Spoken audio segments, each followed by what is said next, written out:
بسم اللہ الرحمن الرحیم۔ السلام علیکم۔ ہمارے چینل کہانی ہب آفیشیل میں خوش آمدید۔ ناظرین، میں آج آپ کے لیے انتہائی خوفناک اور دلچسپ کہانی لے کر آئی ہوں، لیکن کہانی شروع کرنے سے پہلے آپ سے گزارش ہے کہ اگر آپ نے ہمارا چینل سبسکرائب نہیں کیا تو آپ ہمارے اس چینل کو سبسکرائب کر لیجئے اور بیل آئیکن کو بھی پریس کر لیں تاکہ ہر نئی آنے والی ویڈیو بآسانی آپ تک پہنچ سکے۔ میر زمان خان شہر کے ان رئیسوں اور دولت مندوں میں سے تھا جس کے پاس دنیا کی کسی آسائش کی کمی نہ تھی۔ وہ جب چاہتا اپنے دل کی کوئی بھی خواہش پوری کر سکتا تھا۔ دولت جب انسان کے پاس ہو تو مزاج میں الڑ پن آ ہی جاتا ہے، لیکن وہ ایک سمجھدار قسم کا انسان تھا۔ دولت کو محض کمانا ہی نہیں جانتا تھا بلکہ اسے سنبھالا کس طرح سے چاہتا ہے یہ بھی اسے بخوبی معلوم تھا۔ دنیا میں اکثر لوگ دولت کما لیتے ہیں، لیکن یہ ایسی ظالم چیز ہوتی ہے کہ سنبھلنے نہیں سنبھلتی۔ لیکن میر زمان ایسا آدمی ہی نہیں تھا۔ اس کی زندگی میں کسی بھی شے کی کمی نہ تھی۔ اگر کمی تھی تو وہ تھا دل کا سکون۔ اسے ڈپریشن کا مرض تھا۔ وہ ایک مقامی ماہر نفسیات سے اپنے اس مرض کا علاج باقاعدگی سے کروا رہا تھا۔ آج بھی وہ اپنے علاج کے سلسلے میں اپنے معالج کے سامنے اس کے کلینک میں موجود تھا۔ میرا خیال ہے کہ آپ کے لیے اب ضروری ہے کہ آپ شادی کر لیں، ڈاکٹر ناصر لطیف نے میر زمان سے کہا۔ میر زمان ڈاکٹر کے سامنے کرسی پر بے چینی سے اپنی کہنی دائیں رخ سے ہٹاتے ہوئے اپنی گود میں رکھ کر بولا، لیکن ڈاکٹر صاحب، میں آپ کو بتا چکا ہوں کہ مجھے عورت ذات پر اب اعتبار نہیں رہا۔ یہ دھوکے باز ہوتی ہے۔ ہر خاتون ایسی نہیں ہوتی زمان صاحب، ڈاکٹر نے کہا۔ ڈاکٹر صاحب ہوتی ہے، زمان نے اسرار بڑے لہجے میں کہا۔ زمان صاحب، آپ ایک مرتبہ آزما کر تو دیکھیے، گھر میں خانہ آبادی کے بعد زندگی میں تبدیلی کا احساس محسوس کریں گے، اور پھر آپ کی تنہائی ہی آپ کے اس پرابلم کی اصل وجہ ہے۔ نہیں ڈاکٹر صاحب، میں اپنی تنزیلہ سے ہی شادی کر سکتا تھا، اس کے بعد ہر عورت میرے لیے پرائی سی لگتی ہے۔ وہی ایک عورت تھی میری زندگی کی، میری محبت تھی وہ، لیکن وہ اب آپ کی زندگی کا حصہ نہیں ہے زمان صاحب، اس لیے آپ ایک نئی زندگی کا آغاز کیجئے۔ ماضی بیت گیا ہے، اب یوں سمجھیے کہ وہ آپ کی زندگی کی ایک میٹھی یاد تھی، اور یادیں انسان کو آگے بڑھانے کے لیے ہوں تب تو ٹھیک ہے، لیکن اگر یادیں انسان کو کھانے لگ جائیں تو بالکل انہیں اپنے دل و دماغ سے کھرچ دینا چاہیے۔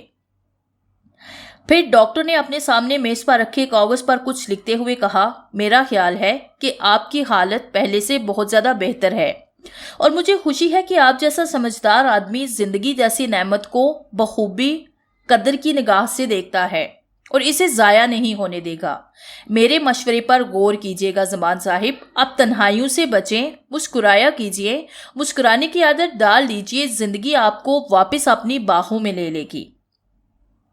بھاڑ میں جاؤ تیری دوائیاں اور تیرے مشورے، شادی کرنے کا اتنا شوق ہے تو خود ہی شادی کرنا۔ کہنا آسان ہے لیکن کرنا مشکل ہے۔ میر زمان مقامی پارک کے ایک بینچ پر بیٹھا خود کلامی میں مشغول تھا۔ اسے ڈاکٹر ناصر لطیف پر شدید قسم کا غصہ آ رہا تھا۔ اگر زندگی میں اس نے کسی کو اپنا دل دیا تھا تو وہ صرف تنزیلہ تھی۔ تنزیلہ؟ زمان نے اپنے سامنے ہلاؤ میں گورتے ہوئے ہولے سے پکارا، کہاں ہو تم تنزیلہ؟ تو مجھے چھوڑ کر کہاں چلی گئی؟ تم سن رہی ہو نا؟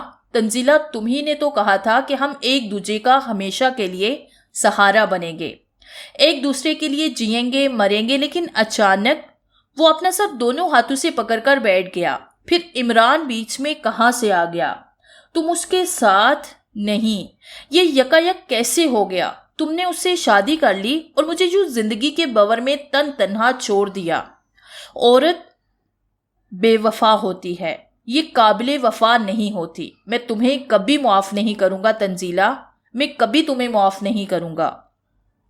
ایکسکیوز می سر، پاس سے زمان کو ایک نوجوان کی آواز سنائی دی۔ اس نے دونوں ہاتھوں کو سر سے فوری طور پر ہٹایا اور واپس اپنے اوسان بحال کرنے کی کوشش کرتے ہوئے حقیقی دنیا میں واپس لوٹ آیا۔ ایک نوجوان اس کے سامنے کھڑا تھا۔ وہ انتہائی نفیس مغربی لباس میں ملبوس تھا۔ نہایت خوبرو نوجوان دکھتا تھا وہ۔ سر آپ ٹھیک تو ہیں؟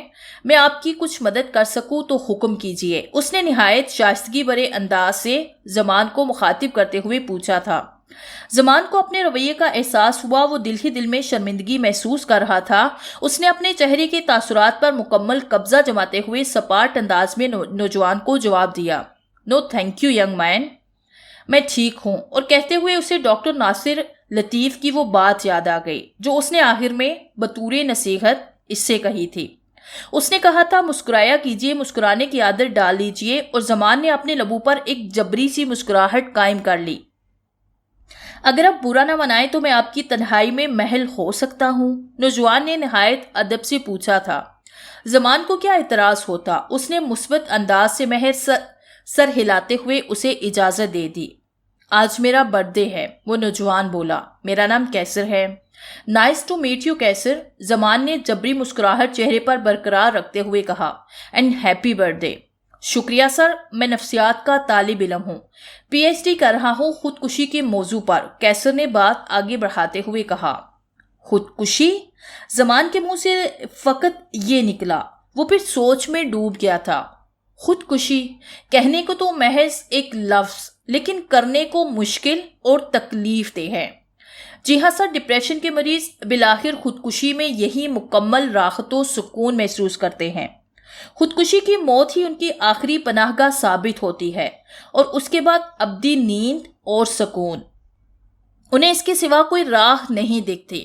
بس مرنے کے طریقے آسان ہو تو موت بہت زیادہ آسان ہو جاتی ہے، ورنہ آخری لمحات اذیت ناک۔ وہ کہتا ہوا اسے سنتا رہا۔ آسان طریقہ ہے کوئی مرنے کا اس دنیا میں؟ زمان نے گہری سوچ میں ڈوبے ہوئے سوال کیا۔ یہ موضوع اس کے مطلب کا تھا۔ وہ کب سے خودکشی کے متعلق سوچ رہا تھا، لیکن اس کی ڈرپوک فطرت اسے اس جانب جانے نہیں دے رہی تھی۔ دنیا میں خودکشی کرنے کے 20 طریقے ہیں سر، نوجوان نے کہا، لیکن سب خوفناک اور تکلیف دہ ہیں۔ زمان نے اس کی بات پر لقمہ دیا۔ جی ہاں سر، لیکن میں نے ایک ایسا طریقہ دریافت کر لیا ہے جس میں مرنے والے کو تکلیف ذرا بھی نہیں ہوتی۔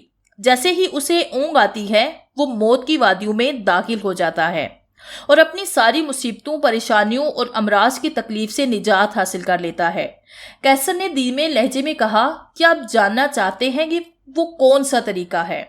ہاں کیوں نہیں، میرے علم میں اضافہ ہوگا، مجھے تمہاری تحقیق جان کر خوشی ہوگی، زمان نے اس مرتبہ دلچسپی لیتے ہوئے کہا۔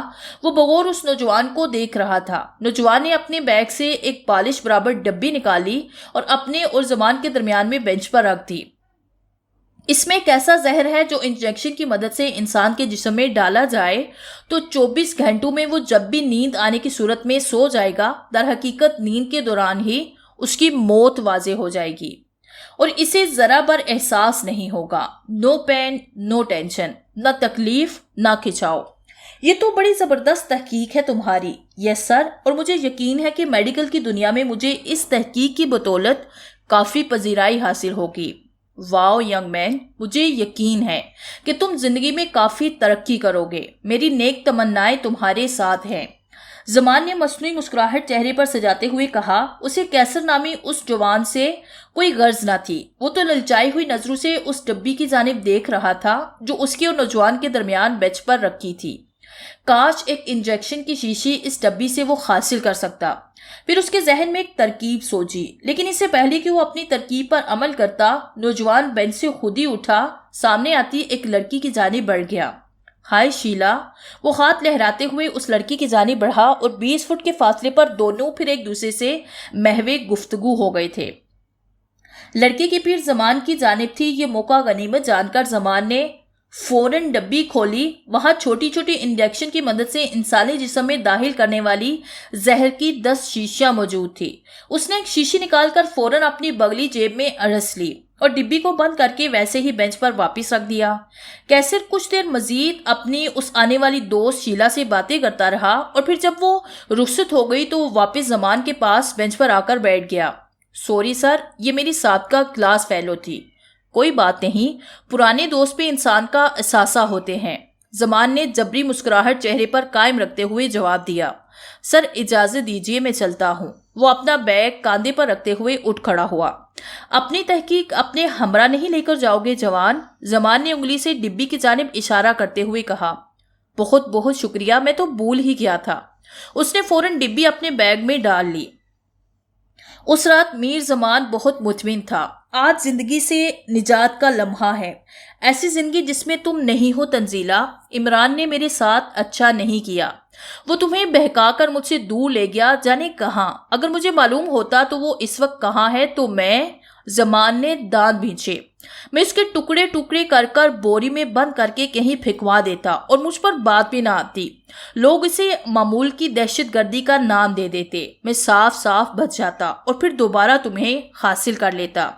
حبیث ڈرپوک، تمہیں نہ جانے کہاں لے گیا، چوہا کہیں کا۔ اور پھر اس نے اپنی کوٹ کی جیب سے وہ زہر کی شیشی نکالی اور ایک ٹیکے کی مدد سے اپنے بازو میں لگا لی اور دھیرے دھیرے اس کے وجود میں اترتی چلی گئی۔ اور اب وہ اس شیشی اور ٹیکے کو جیب میں ڈالے کوڑا کرکٹ کے ڈبے میں لاپرواہی کے ساتھ پھینکنے لگا۔ لو جی، اب میں آزاد ہوں۔ الوداع اے خبیث اور تکلیف دہ زندگی، ہمیشہ کے لیے الوداع۔ وہ اپنی دھن میں کوئی فلمی گیت گنگناتا ہوا چلا جا رہا تھا۔ اس کی منزل نزدیکی شہر کا سب سے بڑا ہاسپٹل تھا، جس سے ملحقہ پارک میں اسے ایک بینچ پر سو جانا تھا اور یہیں طے کر کے وہ اپنے گھر سے نکلا تھا۔ بینچ پر سونا اور ابدی نیند سو جانا، اب یہی اس کی منزل تھی۔ لوگوں کی بھیڑ سے ظاہر ہو رہا تھا کہ ہاسپٹل کے ملحقہ پارک میں کچھ ہوا ہے۔ مقامی پولیس بھی وہاں پہنچ چکی تھی۔ لوگوں کو وہاں سے ہٹا کر اس شخص کی لاش کو وہاں سے اٹھایا جا رہا تھا۔ اسے مرے ہوئے کتنے گھنٹے ہوئے ہوں گے ڈاکٹر؟ تھانے دار نے اس ڈاکٹر سے پوچھا تھا جس نے زمان کی لاش کا معائنہ کر کے تصدیق کی تھی کہ وہ مر چکا ہے۔ میرا خیال ہے اسے مرے کچھ زیادہ ٹائم نہیں ہوا، چند گھنٹے ہوئے ہوں گے۔ اصل حقیقت تو پوسٹ مارٹم کی رپورٹ پر ہی معلوم ہو سکتی ہے۔ یہ کیا بکواس کر رہے ہو تم لوگ؟ دیکھو میں زندہ ہوں، یہ میں اپنا آپ میں کیوں نہیں ہلا سکتا؟ زمان نے قدرے چیختے ہوئے کہا، لیکن اسے یہ محسوس ہوا کہ اس کی آواز اس کے وجود میں ہی کہیں رہ گئی ہے۔ یہ باقی سب دنیا والے اس کی جانب متوجہ نہیں ہو رہے تھے۔ پھر زمان نے دائیں جانب سر کو گھمانے کی کوشش کی، لیکن وہ ناکام رہا۔ اس نے اپنے آپ کو ہر طور سے حرکت کرنے کی کوشش کی، لیکن پھر وہ ناکام رہا۔ یہ میں اب حرکت کیوں نہیں کر پا رہا؟ ڈاکٹر صاحب، اس نے ڈاکٹر کو آواز دی۔ ڈاکٹر نے ایک میڈیکل ہیلپر سے مخاطب ہو کر کہا، لاش کو فوری طور پر سرد خانے میں پہنچا دو۔ 2 گھنٹے کے بعد ڈاکٹر احمد آئیں گے، پھر انہیں دکھانا ہے۔ جی سر، ہیلپر کی آواز زمان کے کانوں میں گونجی۔ چل بھائی۔ زمان کو محسوس ہوا کہ کسی نے اس کے ہاتھ اس کے سینے پر رکھ دیے ہیں۔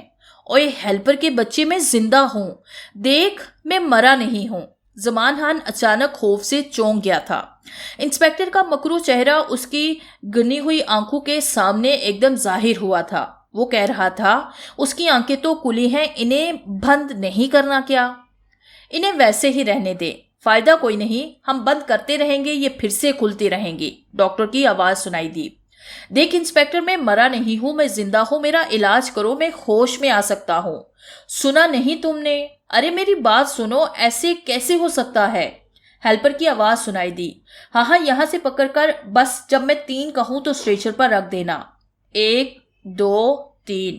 زمان خان کو محسوس ہوا کہ کاندھوں اور ٹانگوں کی جانب کسی نے اسے ہوا میں اچھال کر لوہے کے بستر پر پٹک دیا ہو۔ تمہاری ایسی کی تیسی حبیثوں، مجھے اذیت مت دو، میں زندہ ہوں، مجھے تکلیف ہو رہی ہے، میں مرا نہیں، تمہاری طرح ایک جیتا جاگتا انسان ہوں۔ زمان کو جب انہوں نے اسٹریچر پر پٹھا تو اسے اپنے عقبی وجود میں شدید درد کا احساس ہوا۔ پھر یکایک اسے یوں محسوس ہوا کہ کوئی اس کے اسٹریچر کو گھسیٹتا ہوا لے جا رہا ہے۔ اس کی آنکھیں کھلی تھی، وہ یکٹک سیدھا آسمان کی طرف دیکھ رہا تھا۔ پھر کسی نے سفید رنگ کے کپڑے سے اس کا چہرہ ڈھانپ دیا۔ تھوڑی دیر یوں ہی اسٹریچر پر چلتا رہا۔ وہ حیرت میں ڈوبا ہوا لیٹا ہوا تھا، لوگوں کی نظروں میں وہ ایک لاش تھا۔ اسلم لے آیا کیا؟ اچانک یہ نسوانی آواز ابھری۔ ڈاکٹر صاحبہ، پارک میں پڑی لاش سرد خانے میں لے کر جا رہا ہوں۔ جانے کون بیچارہ رات کے وقت چل بسا، اور پھر زمان کو نسوانی آواز قریب ہوتی ہوئی محسوس ہوئی۔ ذرا چہرہ تو دکھاؤ اس کا۔ نسوانی آواز پھر سنائی دی، لیکن اس مرتبہ بہت نزدیک سے۔